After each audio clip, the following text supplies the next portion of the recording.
Hey everybody, it's Bill Vernon, and guess what? This is one of my favorite days of the week. It's Wednesday. We do these Wednesday mornings, right, Samantha? And we get to get together, and this, my favorite part of the week is hanging out with Samantha, our team. She's our part of our team as our lender. So why don't you introduce yourself, Samantha? Hey, I'm with Guaranteed Rate and love working with the I-35 group. You guys have a fantastic group. One of the things I love about you guys is you're always looking to be educated and you always want to know how to help educate your clients. And that's huge. I mean, there's no replacement for having knowledge. Right. I think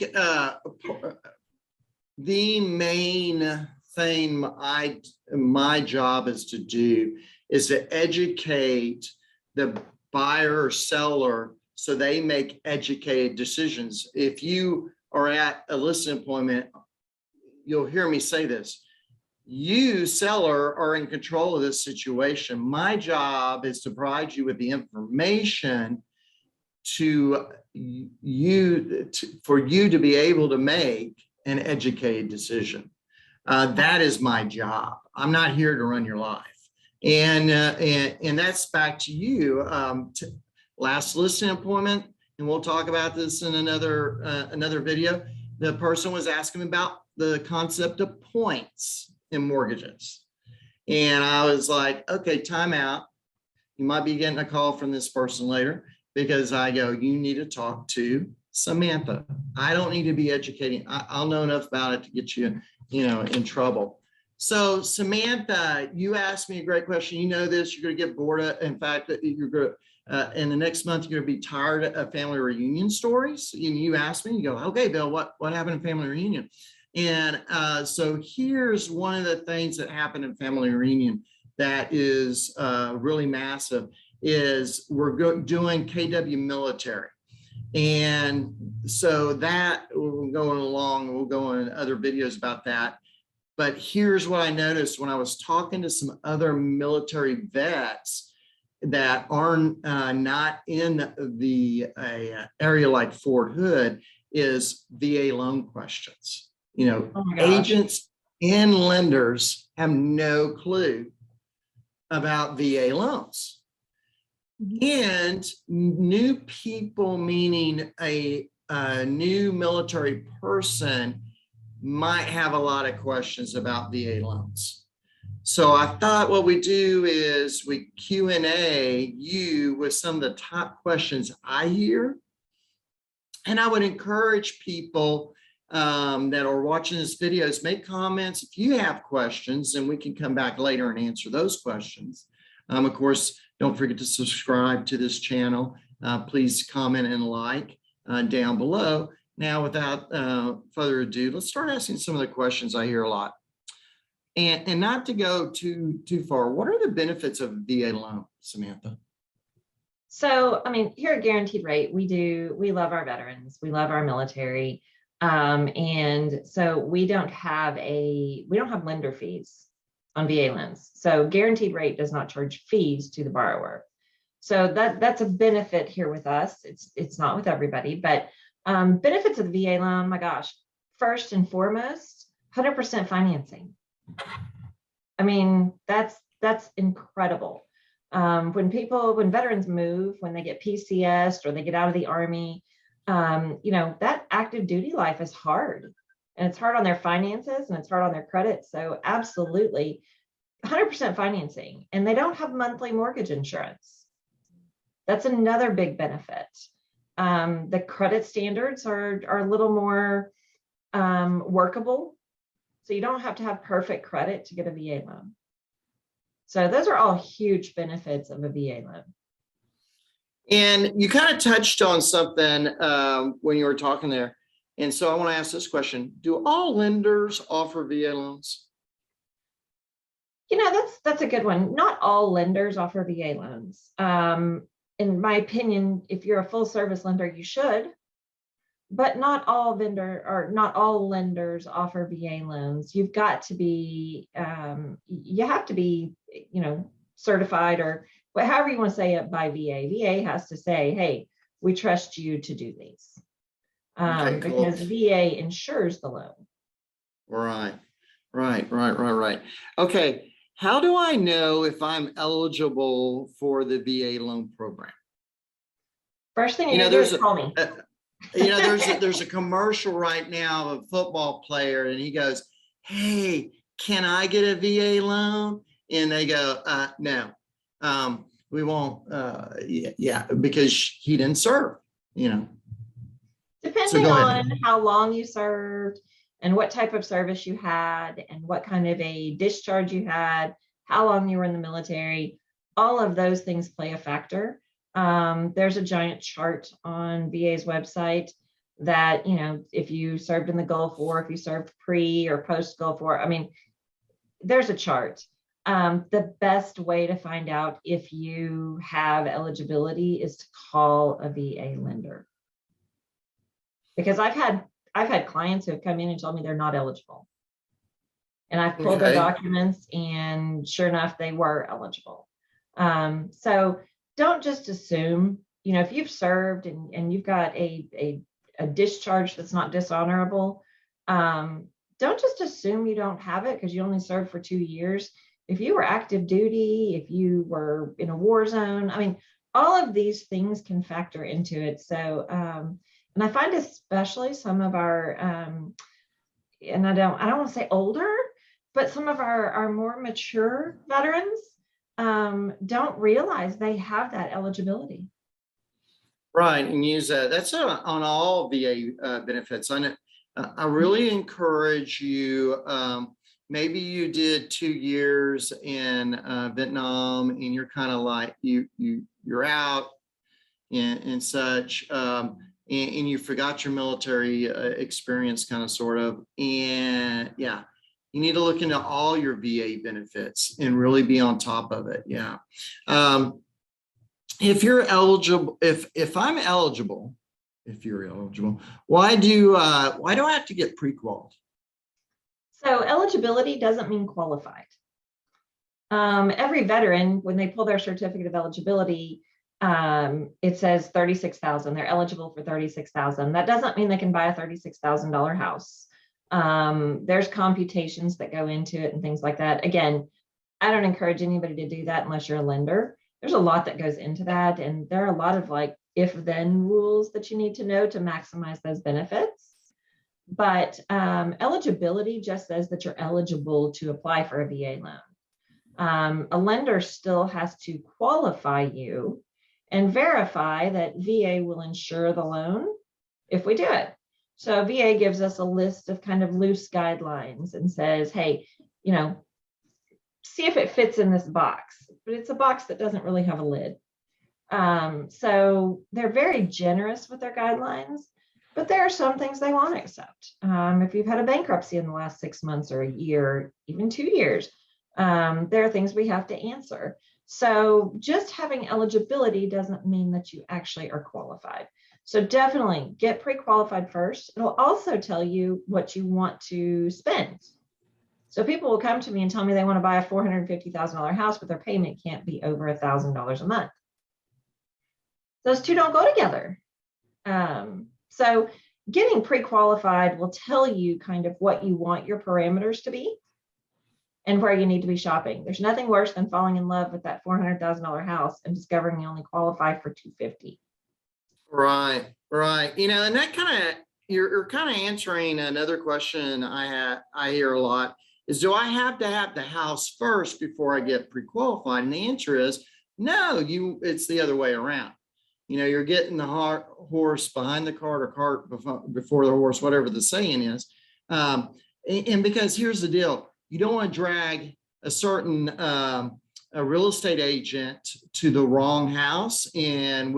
Because guess what? I'm comparing every house we go look at, and so I think it's very important for everybody to understand the first thing they need to do is get in front of you.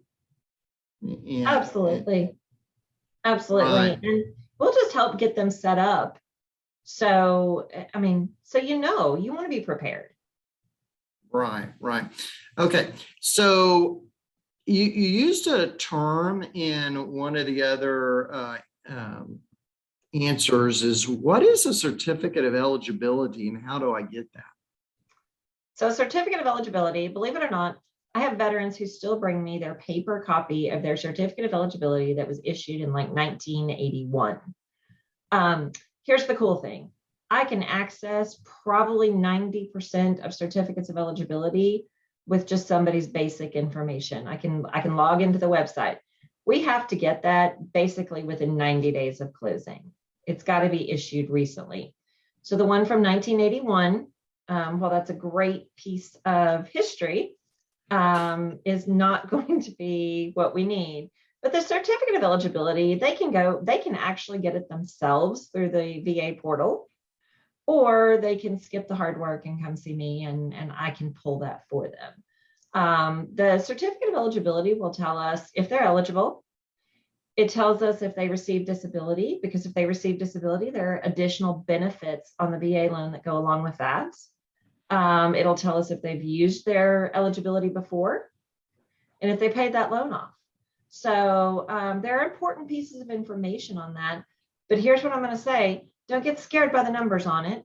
Come see me because there are calculations I can make. And, I had a guy tell me one day, this was a couple of years ago, he looked at it, it said $36,000 worth of eligibility. He said, but I can't find a $36,000 house. The good news is you don't have to.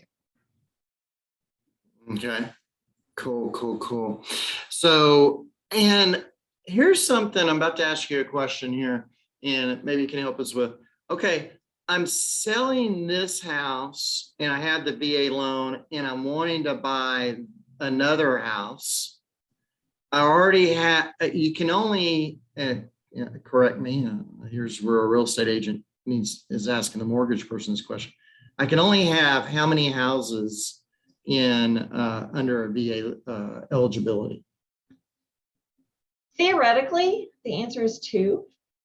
I've seen 3. It's extremely difficult to do, but you can have 2. You're limited on some numbers when you have 2. We've got to look at how much you used the first time and how much is left. And that changes every year. So if somebody told you years ago you only have 100,000 left, that you could have 400,000 now. Right. And I guess, okay, and let's pretend Bill's a lieutenant colonel. I have a house in Virginia that I'm wanting to buy. And then I'm thinking of maybe buying a house in Fort Hood. Isn't there limits to amounts of how much I can buy houses depending on where I'm buying it? Because the county limit changes. There are a few states, like if somebody's buying a house in Hawaii, that limit's significantly higher than if they're buying a house here in Texas. One of the misconceptions I hear people say is like, well, I'm going to buy my house in, let's say, North Carolina. Isn't that what you said? North Carolina? It was Virginia, whatever. We'll take okay. I love the Hawaii one because that's astronomical numbers compared to what you're going to buy here. It is. But then I'm going to live in Fort Hood, but I want the one in North Carolina because I'm going to move there when I retire in 5 years. So I want to buy them both on a VA loan today. You can't do that. You can only buy an owner-occupied house. Now, interestingly, your family can occupy it. And by family, I mean wife and kids. So I've had, especially officers or recruitment officers who are moving to some weird little place out in the middle of nowhere, but their family wants to be where they're going after they finish their recruitment tour or after they come back from wherever they are. And so the family can own or occupy that home for them. And they can still use the VA loan. Okay, cool. Here's a question I have for you because I hear this a lot. Why am I paying any closing costs? Well, I don't have to pay any closing costs on a VA loan, etc. In other words, I don't have to have any money in my back pocket to buy this house. Is that true? I wish. There are ways we can make sure your closing costs get covered. Here's the problem. Closing costs are third parties. Closing costs are title company, appraiser, your homeowner's insurance, setting up your property taxes, all that stuff. That's what closing costs are. We love our veterans, but not every person is willing or can work for free. And VA doesn't allow us to roll the closing costs into the loan. In a buyer's market, oftentimes what you can do is ask the seller to pay your closing costs. Hey, Mr. Seller, I'm willing to buy your house for what you're asking for it, but I want you to pay my closing costs. And that's perfectly acceptable. And in a buyer's market, that's what we see a lot of, which is where the term dollar move-in came from for VA, because there's no down payment required and the seller could pay the closing costs. That's awesome. But in a seller's market, the sellers don't necessarily want to pay the closing costs, which has brought up the question of where do I get my closing costs from? A unique or a solution we have is that we can use some of the state grant programs to help buyers pay their closing costs. Okay. Yeah. And I'm just going to throw this out here. This is what a realtor sees. And I'm just kind of throwing this out here. When I buy my house and have again, in a buyer, or I would submit to you, Samantha, if we have parity in the deal, if we had 6 months inventory, then we'd have what's called parity in the equation. It's neither seller nor buyer, and that stuff is all negotiable. But what I would see is I would buy my house with a VA, have them cover my closing costs. Now I go to sell my house, especially in our area, because we're in Fort Hood. Who's most likely about to buy my house? Another military person. Guess now what they're asking me to do? Pay their closing costs. So sometimes that can get you upside down in your house. So you just want to kind of think about that as you're moving. Of course, this is a BC conversation before COVID. Now we're in just a different world, and we continue getting in a different world, don't we? Is there any question I didn't ask, Samantha, that might help people with their VA loans? I know, a lot of people don't realize that a surviving spouse can also use the VA loan, can also receive those. Oh, that was good. Yeah. So yeah, you're a widower or widow. Yeah, totally forgot about that. That is something else. It's beyond the scope of even us. Is, hey, widower, you need to find out about your VA, about the VA benefits that you might be eligible for. So don't assume because you weren't the serving spouse that there's no benefits to you. Yeah, great. Now, one more thing I want to point out, Bill, is that every lender has different standards for VA. Every underwriter, every company can set their standards. We go down to a 580 credit score on VA. Not all lenders do. We allow higher debt to income ratios on VA. Not all lenders do.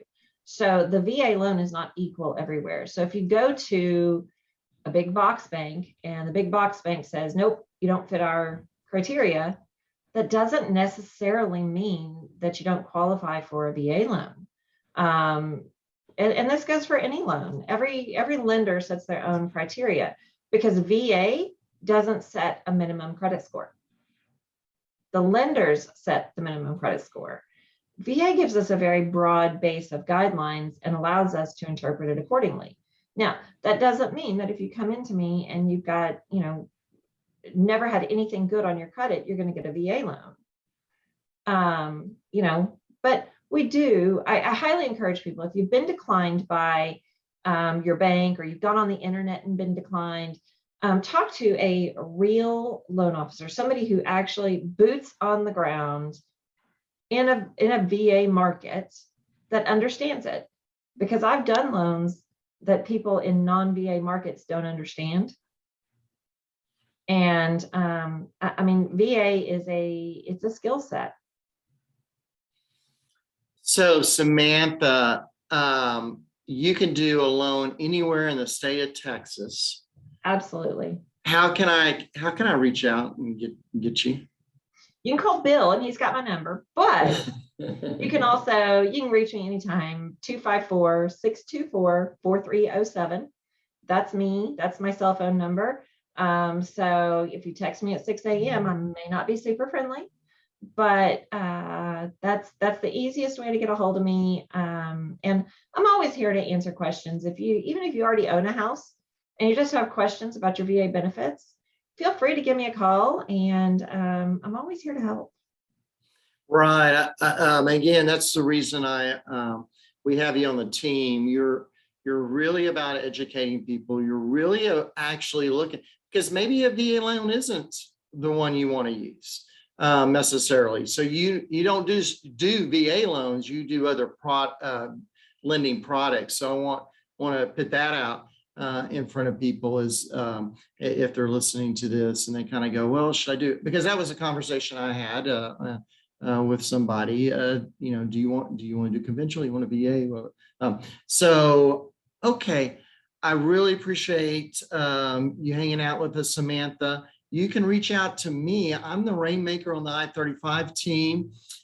We have some great agents that are waiting right now to hear from you, or you can just reach out to me, 254-495-5661, Bill at i35realty.com. Don't forget to subscribe if you want to hear more content, especially about her Samantha's question. I'm going to be sharing a lot from quit saying that, Bill, is from Family Reunion. I'm going to share you a lot of great information that came from there to educate you so you're best able to navigate this great market we have. And contrary to popular belief, there's inventory out there for you to buy. And we look forward to serving you, both I and Samantha. We'll catch you later next week. Bye now. Thanks, Bill.